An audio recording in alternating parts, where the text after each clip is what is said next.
Do you understand a lot of Korean grammar, but your sentences are still short, simple, or a bit unnatural? Today, I'll show you how to make longer, natural, native-like Korean sentences using just 2 patterns. Hi everyone, I'm Lily from Korean Cheat Code. I help intermediate learners speak more comfortably and naturally. 오늘은 을 때랑 다가 두 가지를 사용할 거예요. 을 때는 언제 그런 일이 일어나는지 말할 때 써요. 할 때 하는 순간이라는 뜻이에요. 집에 들어올 때 문 좀 닫아 주세요. 한국어 들을 때는 집중이 더 잘 돼요. 다가는 하던 행동을 멈추고 다른 행동으로 바뀔 때 써요. 또는 하던 행동 중에 발생한 일에 써요. 샤워하다가 친구한테 전화 왔어요. 걷다가 넘어질 뻔 했어요.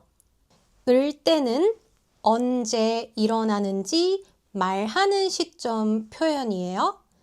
다가는 하다가 다른 일로 바뀌는 변화를 말해요.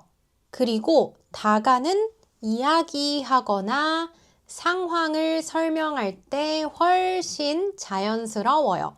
스토리텔링 느낌이 강해요. 이제 짧은 문장을 자연스러운 긴 문장으로 바꿔 볼게요. 버스 기다릴 때 비가 왔어요. 버스 기다릴 때 비가 오다가 갑자기 더 세졌어요. 요리할 때 전화가 울렸어요. 요리할 때 전화가 오다가 끊겼어요. 공부할 때 졸렸어요. 공부하다가 너무 졸려서 잠깐 쉬었어요.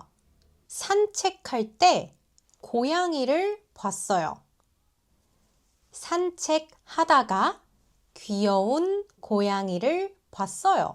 운동할 때 다리가 아팠어요. 운동하다가 다리가 아파서 스트레칭 했어요. 드라마 볼 때 감동했어요. 드라마 보다가 너무 감동해서 울 뻔했어요. 출근할 때 커피를 쏟았어요. 출근하다가 커피를 쏟아서 아침부터 정신이 없었어요. 저를 따라해 보세요. 드라마를 보다가 너무 감동해서 울 뻔했어요. 드라마 보다가 너무 감동해서 울 뻔했어요. 드라마 보다가 너무 감동해서 울 뻔했어요. 이번에는 여러분 차례예요. 을 때랑 다가 둘 다 사용해서 여러분 문장을 댓글에 남겨주세요. 몇 개 골라서 피드백도 드릴게요.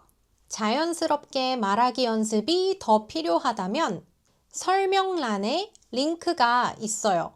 전체 레슨, 문장 분석, 스피킹 연습은 노션 헙에서 확인하실 수 있어요. 그리고 제 Guided Self-Study Speaking 코र्스도 확인해 보세요. 그럼 다음 시간에 만나요. 안녕!